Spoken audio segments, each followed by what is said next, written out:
खलीफा हारून रशीद की बीवी जुबैदा खातून नेक और पारसा औरत थी। उन्होंने अपने महल में 1000 ऐसी खादमाएं रखी हुई थीं जो कुरान की हाफिजा और कारिया थी। एक दिन हारून रशीद दरिया के किनारे अपनी बीवी के साथ टहल रहा था कि एक जगह पर बहलोल दाना को बैठे हुए देखा। हारून रशीद ने कहा कि बहलोल, आप यहाँ क्या कर रहे हैं? बहलोल ने जवाब दिया कि मैं रेत पर घर बना रहा हूँ। पूछा कि किस लिए बना रहे हैं?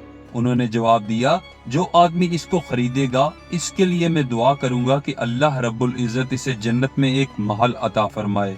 बादशाह ने कहा कि इसकी कीमत क्या है? बहलोल ने जवाब दिया कि सिर्फ 1 दीनार। हारून ने समझा कि ये दीवाने की कोई बेवकूफी है, लिहाजा वो आगे चला गया। पीछे इसकी बीवी जुबैदा खातून आई। उन्होंने सलाम किया और कहा, बहलोल, तुम यहाँ क्या कर रहे हो? बहलोल ने जवाब दिया कि मैं रेत पर घर बना रहा हूँ। जो इसे खरीदेगा मैं उसके लिए दुआ करूंगा कि अल्लाह ताला उसे जन्नत में एक महल अता फरमाए। उन्होंने पूछा कि इसकी कीमत क्या है? बहलोल ने जवाब दिया कि फकत 1 दीनार। जुबैदा खातून ने 1 दीनार निकालकर इनको दे दिया और कहा कि मेरे लिए दुआ कीजिएगा। रात को हारून रशीद सोया तो इसने ख्वाब में जन्नत के मनाजिर देखे। आबशारें, फलो फूल वगैरह देखने के बाद इसने ऊंचे ऊंचे बड़े खूबसूरत महल्लात भी देखे। एक सुर्ख याकूत के महल पर इसने जुबैदा का नाम लिखा हुआ देखा। इसने सोचा कि जरा देखूं तो सही कि ये मेरी बीवी का ही महल है। वो महल में दाखिल होने के लिए जैसे ही दरवाजे तक पहुंचा तो एक दरबान ने उसे रोक लिया। हारून रशीद ने कहा कि इस पर तो मेरी बीवी का नाम लिखा हुआ है, लिहाजा मुझे अंदर जाने दीजिए। दरबान ने कहा कि नहीं, यहाँ का दस्तूर अलग होता है, जिसका नाम होता है उसी को इजाजत होती है, लिहाजा तुमको दाखिल होने की इजाजत नहीं है। जब दरबान ने हारून रशीद को पीछे हटाया तो इसकी आंख खुल गई। बेदार होने पर फौरन इसे ख्याल आया, लगता है कि बहलोल की दुआ जुबैदा के हक में अल्लाह ताला ने कबूल कर ली है। इसे अपने ऊपर अफसोस हुआ कि मैं भी अपने लिए एक महल खरीद लेता तो कितना ही अच्छा होता। वो सारी रात इसी अफसोस में करवटें बदलता रहा। सुबह होते ही उसके दिल में ख्याल आया कि आज फिर मैं इस दरिया के किनारे जाऊंगा। अगर बहलोल मुझे मिल गया तो मैं भी इससे घर खरीद लूंगा। चुनाचे वो अपनी बीवी को लेकर चल पड़ा। वो बहलोल को तलाश करते हुए इधर उधर देख रहा था कि अचानक इसने देखा कि बहलोल एक जगह पर बैठकर उसी तरह एक मकान बना रहे हैं।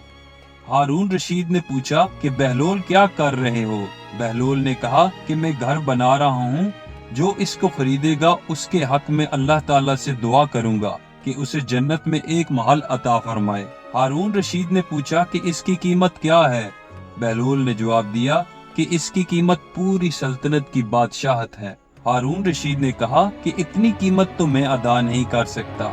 कल तो आप 1 दीनार के बदले बेच रहे थे और आज पूरी सल्तनत की बादशाहत मांग रहे हैं।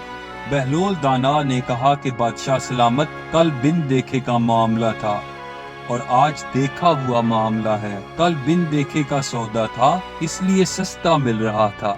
आज चूंकि देख के आए हैं, इसलिए आपको इसकी कीमत ज्यादा अदा करनी होगी।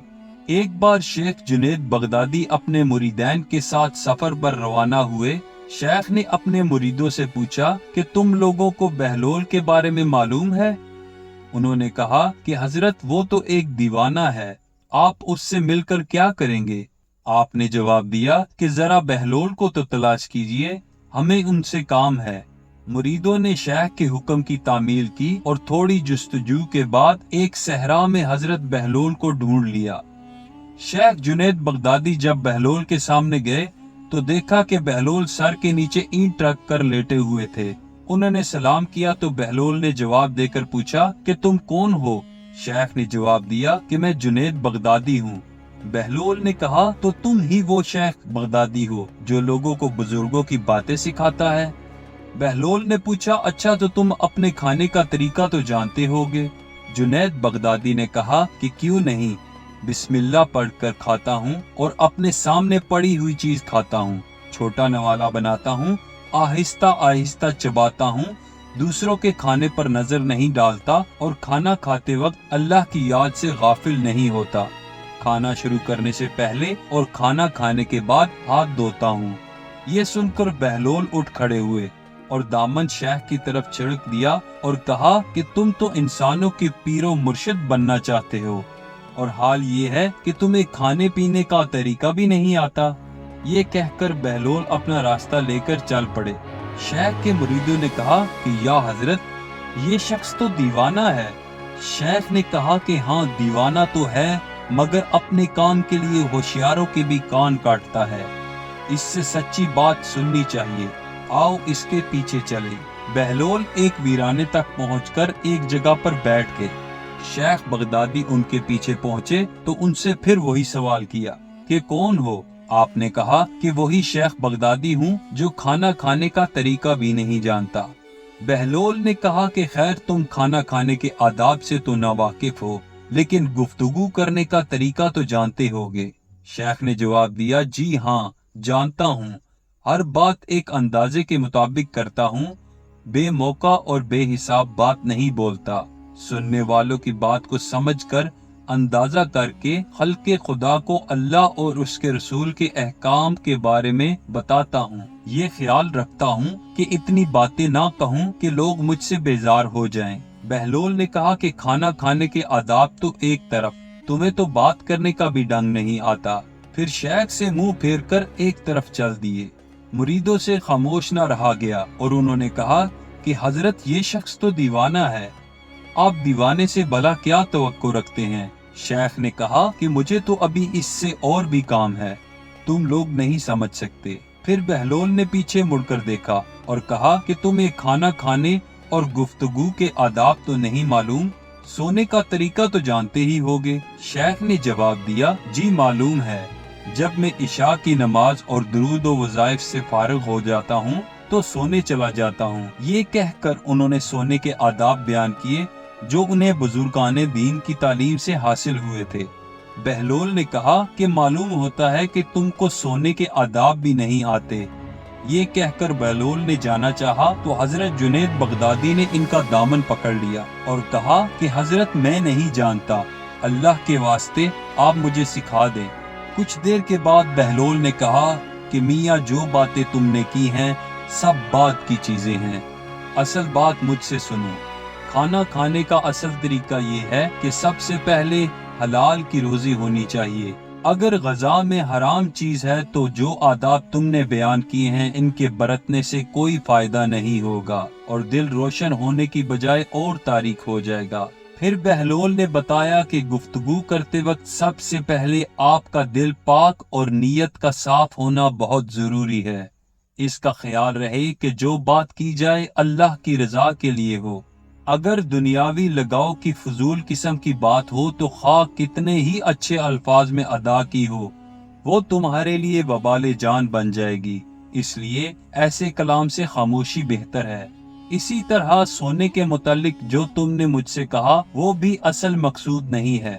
اصل بات یہ ہے کہ جب تم سونے لگو تو تمہارا دل بغض و کینہ اور حسد سے خالی ہو، تمہارے دل میں دنیا اور مال کی محبت بالکل نہ ہو، اور نیند آنے تک اللہ کے ذکر میں مشغول رہو۔ بہلول دانا کی باتیں ختم ہوتے ہی شیخ نے ان کے ہاتھوں کو بوسہ دیا۔ ادھر آپ کے مریدین یہ منظر دیکھ کر حیران رہ گئے۔ انہیں اپنی غلطی کا احساس ہوا اور یہ بات ان کی سمجھ میں آ گئی کہ ہر شخص کو چاہیے وہ جو بات نہ جانتا ہو اسے سیکھنے میں ذرا بھی نہ شرمائے۔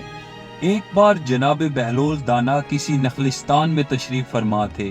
ایک تاجر کا وہاں سے گزر ہوا، وہ آپ کے پاس آیا، سلام کر کے سامنے بیٹھ گیا اور ادب سے گزارش کی کہ حضور، تجارت کی کون سی ایسی چیز خریدوں جس سے نفع ہو؟ تو آپ نے فرمایا کہ کالا کپڑا خرید لو۔ تاجر نے شکریہ ادا کیا اور الٹے قدموں واپس چلا گیا۔ جا کر اس علاقے میں دستیاب تمام کالا کپڑا خرید لیا۔ کچھ دنوں بعد شہر کا بہت بڑا آدمی انتقال کر گیا۔ ماتمی لباس کے لیے سارا شہر کالے کپڑے کی تلاش میں نکلا ہوا تھا۔ اب کپڑا سارا اس تاجر کے پاس تھا۔ اس نے منہ مانگے داموں فروخت کیا اور اتنا نفع کمایا جتنا ساری زندگی نہیں کمایا تھا، اور وہ امیر و کبیر ہو گیا۔ کچھ عرصہ بعد وہ گھوڑے پر سوار ہو کر کہیں سے گزرا जनाब बहलोल वहां तशरीफ रखते थे। वो वहीं घोड़े पर बैठकर बोला, ओए दीवाने, अब की बार क्या खरीदूं? बहलोल ने जवाब दिया कि तरबूज ले लो।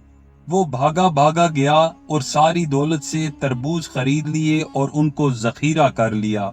एक ही हफ्ते में सारे तरबूज खराब हो गए और वो कोड़ी कोड़ी का मोहताज हो गया। इसी खस्ता हाली में घूमते फिरते इसकी मुलाकात बहलोल से हुई तो इसने कहा कि आपने मेरे साथ क्या किया है?